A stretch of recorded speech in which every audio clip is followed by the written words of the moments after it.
அஸ்ஸலாமு அலைக்கும் வரஹ்மத்துல்லாஹி வபரகாத்துஹு. இன்றைக்கி நம்ம என்ன சப்ஜெக்ட் பார்க்க போகிறோம் மசாயில். அதுக்கு முன்னாடி நம்ம சேனலில் சப்ஸ்கிரைப் பண்ணிக்கோங்க, இந்த வீடியோக்கு லைக் பண்ணுங்கள், உங்கள் ஃப்ரெண்ட்ஸ் அண்ட் ஃபேமிலிக்கு ஷேர் பண்ணுங்கள். நம்ம அல்ஹம்துலில்லாஹ் தொழுகை முறையின் சட்டங்கள் நம்ம பார்த்து முடிச்சாச்சு. தொழுகைக்கு பிறகு என்னென்ன துவாக்கெல்லாம் ஓதலாம் அதை நபி ஸல்லல்லாஹு அலைஹி வஸல்லம் நமக்கு கற்றுக் கொடுத்துருக்காங்க. அந்த துவாக்களை ஒன்று ஒன்றா பார்த்துடலாம். சௌபான் ரலி அவங்க கூறியதாவது, அல்லாஹ்வின் தூதர் ஸல்லல்லாஹு அலைஹி வஸல்லம் அவர்கள் தொழுகையை முடித்ததும் 3 முறை இறைவனிடம் பாவ மன்னிப்பு, அதாவது அஸ்தக்ஃபிருல்லாஹ் அஸ்தக்ஃபிருல்லாஹ் அஸ்தக்ஃபிருல்லாஹ் அப்படின்னு சொல்லிட்டு சொல்லுவாங்களாம். கெயினை வந்து அசைக்கக்கூடாது, அஸ்தக்ஃபிருல்லாஹ். ஓகேங்களா? அதுக்கப்புறம் இந்த துவா ஓதுவாங்களாம், அல்லாஹும்ம அன்த ஸலாம் வ மின்க ஸலாம் தபாரக்த யாதல் ஜலாலி வல் இக்ராம் அப்படின்னு சொல்லிட்டு இந்த துவா ஓதுவாங்களாம். அதுக்கப்புறம் என்ன துவா ஓதுவாங்க அப்படின்னா, புகாரில் இடம்பெற்றிருக்கு. அம்ரு இப்னு மைமூன் அல் அவுதி அவங்க வந்து அறிவிக்கிறாங்க. இதுவும் ஒரு துவாக்கள் தான். அல்லாஹும்ம இன்னி அஊது பிக மினல் ஜுபூனி வ அஊது பிக மின் அன் உரத்த இலா அர்தலில் உமூரி வ அஊது பிக மின் ஃபித்னத்தி துன்யா வ அஊது பிக மின் அஸாபில் கபர். இதோடைய அர்த்தம் வந்து, இறைவா, கோழைத்தனத்தை விட்டும் உன்னிடம் நான் பாதுகாப்பு தேடுகிறேன். மூப்பின் மோசமான நிலையை அடைவதிலிருந்து உன்னிடம் பாதுகாப்பு தேடுகிறேன். அதாவது தள்ளாத வயது. ஓகேங்களா? ரொம்ப தள்ளாத வயசுல ரொம்ப கஷ்டப்படுவா இல்லைங்களா? அந்த மாதிரியான வாழ்வதை விட்டும் உன்னிடம் நான் பாதுகாப்பு தேடுகிறேன்.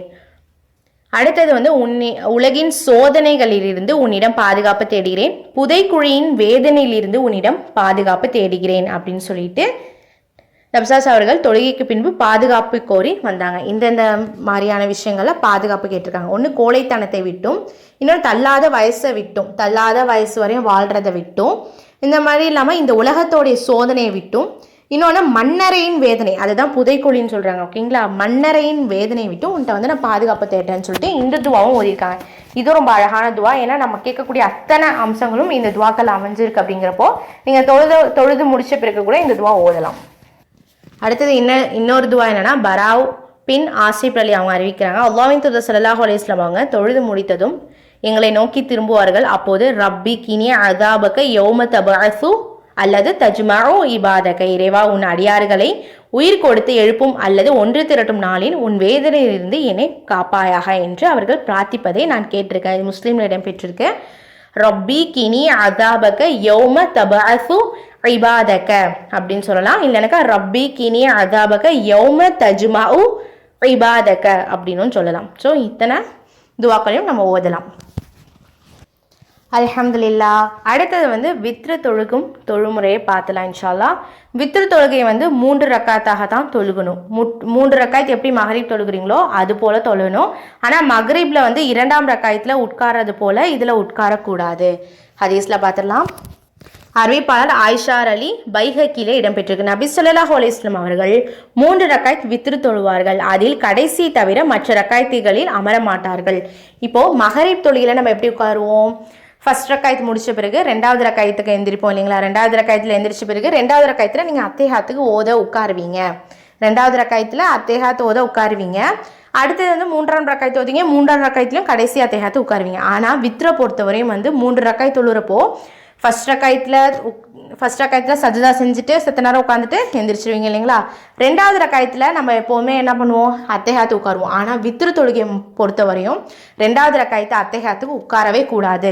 டேரெக்டாக 3வது ரக்காயத்துக்கு தான் போகணும். ஃபர்ஸ்ட் ரக்காயத்து மாதிரியே தான் செகண்ட் ரக்காயத்து இருக்கும். செகண்ட் ரக்காயத்துக்கு நம்ம எல்லா தொழுகையிலையும் அத்தேஹாத்துன்னு சொல்லிட்டு ஒன்று உட்காருவோம். ஆனால் வித்ரு தொழுகையை பொறுத்தவரையும் வந்து 2வது ரக்காயத்தில் அத்தேஹாத்துங்கிற ஒரு விஷயம் இருக்கவே இருக்காது. நீங்கள் எப்படி ஃபர்ஸ்ட் ரக்காயத்து முடிச்ச பிறகு எந்திரிச்சு டக்குன்னு செகண்ட் ரக்காயத்துக்கு எந்திரிக்கிறீங்களோ, அதே போல செகண்ட் ரக்காயத்து முடிச்ச பிறகு அத்தேஹாத்துக்குலாம் உட்காராம 3rd ரக்காயத்துக்கு எந்திரிச்சிடணும். அதாவது 3வது ரக்காயத்துக்கு எந்திரிச்சிடணும் அப்படின்னு நமக்கு தெரியுது. ஃபர்ஸ்ட் 2 ரக்காயத்துலையும் நார்மல் தான். ஓகேங்களா? 2வது ரக்காயத்தில் அத்தேஹாத்துக்கு உட்காரக்கூடாது. அதுதான் கான்செப்ட். 3 ரக்காயத்து வித்ரு தொழுகிறீங்க அப்படின்னா 2வது ரக்காயத்து அத்தேஹாத்து நம்ம எப்பவுமே உட்காருவோம். ஆனால் வித்ரு தொழுகையை பொறுத்தவரையும் 2வது ரக்காயத்து அத்தேஹாத்து உட்காரவே கூடாது அப்படின்னு தெரிஞ்சுக்கலாம்.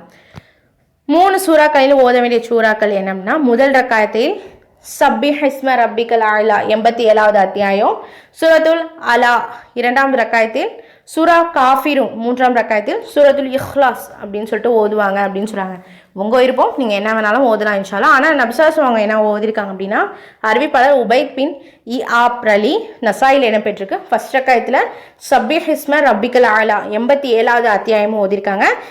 அடுத்தது 2வது ரக்காயத்தில் சூரத்துல் காஃபிரூன், அதாவது சூரா காஃபிரூன் இருக்குங்க, குல்யா யுஹல் காஃபிரூன் அந்த சூறா ஓதிருக்காங்க. 3ஆம் ரக்காயத்தில் குல் ஹுவல்லாஹு அஹத் சூரத்துல் இஹ்லாஸ் இது ஓதிருக்காங்க.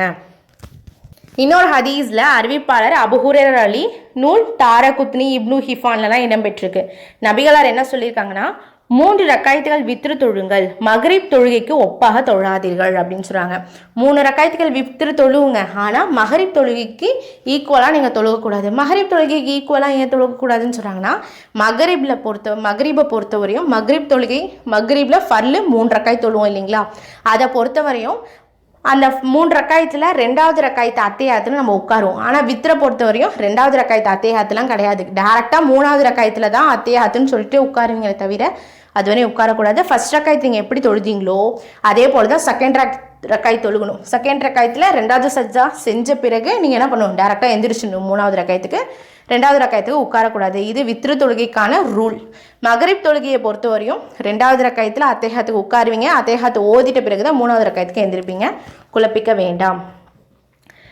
அறிவிப்பாளர் ஆயிஷா அலி நூல் நசாயில் இடம்பெற்றிருக்கு. நபிகளார் 5 ரக்காயத் வித்ரு தொழுதாலும் கடைசி ரக்காய் தவிர மற்ற ரக்காயத்தில் அமர மாட்டார்கள்.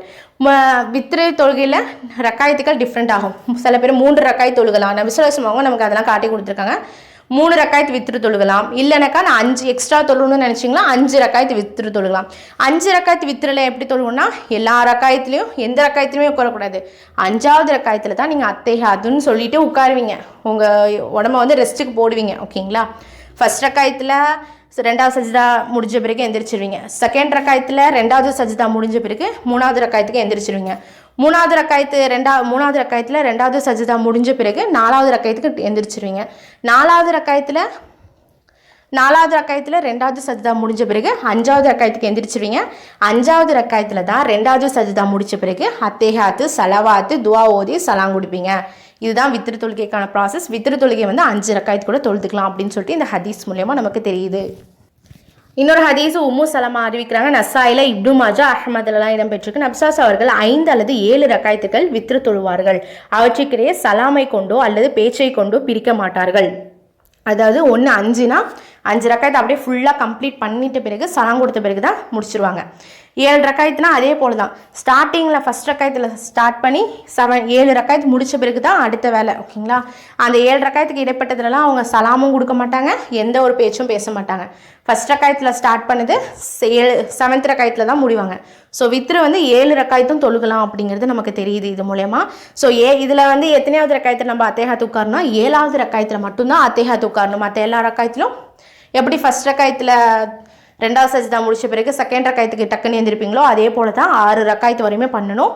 7வது ரக்காயத்தில் 6வது ரக்காயத்தில் 2வது சஜிதா செஞ்ச பிறகு 7வது ரக்காயத்துக்கு எந்திரிச்சு தக்பீர் ருக்கு சஜிதாலாம் செஞ்ச பிறகு அதில் தான் 2வது சஜிதா 7வது ரக்காயத்தில் 2வது சஜிதா பிறகு 2வது சஜிதா செய்த பிறகு அத்தேஹாத்துக்கு உட்காரணும். அத்தேஹாத்து சலவாது துவாக்கள் ஓதி சலாம் கொடுத்து முடிச்சிட வேண்டியதான். அடுத்த நபிசாஸ் அவர்கள் உடல் கனத்த போது 7 ரக்காயத்துகள் தொழுவார்கள். கடைசி ரக்காயத்தை தவிர மற்ற ரக்காயத்தைகள் அமர மாட்டார்கள், அதாவது உட்கார மாட்டாங்க. அத்தேஹாத்துக்கு உட்காரவே மாட்டாங்க. 7வது ரக்காயத்தில் தான் போய் உட்காருவாங்க. இன்னொரு ஹதீஸை அறிவிப்பாளர் ஆயிஷா அலி நசாயில் இடம்பெற்றிருக்கு. உடல் பலகீனமான போது 7 ரக்காய் தொழுவார்கள். 6ஆம் ரக்காயத்தில் அமர்ந்து அத்தேஹாத்து ஓதி சலாம் கொடுக்காமல் 7ஆம் ரக்காயத்திலே சலாம் கொடுப்பாங்க. அப்போ 7வது ரக்காயத்தில் தான் என்ன பண்ணுவாங்க, அத்தேஹாத்து ஓதி சலாம் கொடுப்பாங்க அப்படின்னு இதுக்கு மூலமா நமக்கு தெரியுது. அடுத்தது வந்து அத்தேஹாத் அப்படின்னா இதில் வித்ரு என்றால், வித்ரு அப்படின்னாலே ஒற்றைப்படை அப்படின்னு அதோடைய அர்த்தம். ஓகேங்களா. அர்த்தம் என்ன அப்படின்னா வித்ரு அப்படின்னா ஒற்றைப்படை அப்படின்னு சொல்லுவாங்க. வித்ரை பொறுத்தவரையும் நம்ம எப்போவுமே கடைசியாக தான் என்ன பண்ணுவோம், தொழுவோம். வித்ரை எப்போவுமே இஷா தொழுது முடிச்சுட்டு கடைசியாக தொழுவோம். இல்லை இஷா தொழுது முடிச்சுட்டு நீங்கள் தஹஜத்துக்கு எந்திரிக்கக்கூடியவங்களா இருந்தீங்க அப்படின்னா தஹஜத் தொழுகையை முடிச்சுட்டு அதுக்கப்புறம் வித்ரு தொழுகை, அதாவது தொழுகையிலே கடைசி தொழுகையை எதிர்க்கணும்னா அந்த வித்ரு தொழுகை தான் இருக்கணும் அப்படிங்கிறத நம்ம தெரிஞ்சுக்கணும். அதே மாதிரி எத்தனை ரக்காயத்து வேணாலும் வித்ரு தொழுதுக்கலாம் அப்படிங்கிறது தெரியுது. அதாவது 3, 5, 3 ரக்காயத்து, 5 ரக்காயத்து, 7 ரக்காயத்து, ஏன் 1 ரக்காயத்து கூட நம்ம தொழுதுக்கலாம் அப்படின்னு தெரிஞ்சுக்கலாம். கடைசி ரக்காயத்தில் அல்லது ஒரு ரக்காய் தொழுதாலும் ருக்குவிற்கு முன்னோ பின்னோ ரசூலா ஒரு ஓத வேண்டிய துவாவை வந்து கற்றுக் கொடுத்துருக்காங்க. அதாவது குனூத் நமக்கு கற்றுக் கொடுத்துருக்காங்க. ஸோ வித்ரில் என்ன ஸ்பெஷல் அப்படின்னா குனூத் ஓதுறது தான் ஸ்பெஷலு. அந்த குனூத்தை நம்ம எந்த இடத்துல ஓதுறோம் அப்படிங்கிறத பார்த்துலாம். ஒற்றைப்படை தொழுகையில் ருக்குவிற்கு முன் ரசூலா குனூத் ஓதியுள்ளார்கள். அறிவிப்பாளர் உபைத் பின் காப் அலி நசாயில் இடம்பெற்றிருக்கு. இன்னொரு ஹதீஸில் பார்த்தோம்னா ஹாக்கிமில் இடம்பெற்றிருக்கு. ஹசைன் அலி அவங்க அறிவிக்கிறாங்க, நாம் ருக்குயிலிருந்து தலையை உயர்த்தி சஜிதா தவிர வேறு எதுவும் எஞ்சியிருக்காத போது அல்லாஹ் மஹ்தினி ஃபீமன் ஹதைத்த அப்படிங்கிற குனூத்தை ஓதுமாறு நபிசாஸ் அவர்கள் எனக்கு கற்று தந்துள்ளார்கள் அப்படின்னு சொல்லியிருக்காங்க. என்னன்னா ருக்குவிலிருந்து தலையை உயர்த்திட்டோம், ஓகேங்களா, சமய அல்லாஹு லீமன் ஹமிதான்னு சொல்லிட்டு ருக்குவிலிருந்து நம்ம என்ன பண்ணோம், தலையை உயர்த்திட்டோம். உயர்த்திட்டு கீழே சமய அல்லாஹு லீமன் ஹமிதான்னு சொல்லி என்ன பண்ணோம், கைகளை கீழே போட்டுட்டோம். ரப்பனா வலக்கல் ஹம்துன்னு ஓதிட்ட பிறகு நீங்கள் என்ன பண்ணுவோம், அதுக்கப்புறம் இந்த குனூத்தை ஓதிக்கலாம். நம்ம குனூத் பார்க்குறதுக்கு முன்னாடி குனூத்தோடைய அந்த பொருள் என்ன அப்படிங்கிறத பார்த்துலாம். இறைவா, நீ நேர்வழி காட்டுவோருடன் எனக்கு நேர்வழி காட்டுவாயாக. நீ ஆரோக்கியம் அழைத்தோருடன் எனக்கும் ஆரோக்கியம் அழிப்பாயாக. நீ பொறுப்பேற்று கொண்டோருடன் என்னை பொறுப்பேற்று கொள்வாயாக. நீ எனக்கு வழங்கியவற்றிலிருந்து பரக்கத்து வழங்குவாயாக. நீ விதியாக்கி தீங்கை விட்டும் என்னை காப்பாயாக. ஏனெனில் நீயே எல்லா விதமான விதிகளையும் ஆக்குபவன். எனக்கும் எவருக்கும் இடையே விதியை தேர்வு செய்யவோ ஏற்படுத்தவோ முடியாது. இன்னும் நீ எவர்களுக்கு பொறுப்பேற்று கொண்டாயோ அவர்களை இழிவுபடுத்த மாட்டாய். எங்கள் இறைவா, நீ பாக்கியம் பொருந்தியவன் அப்படிங்கிறதான் இந்த குன்னத்தோடைய அர்த்தமாக இருக்குது.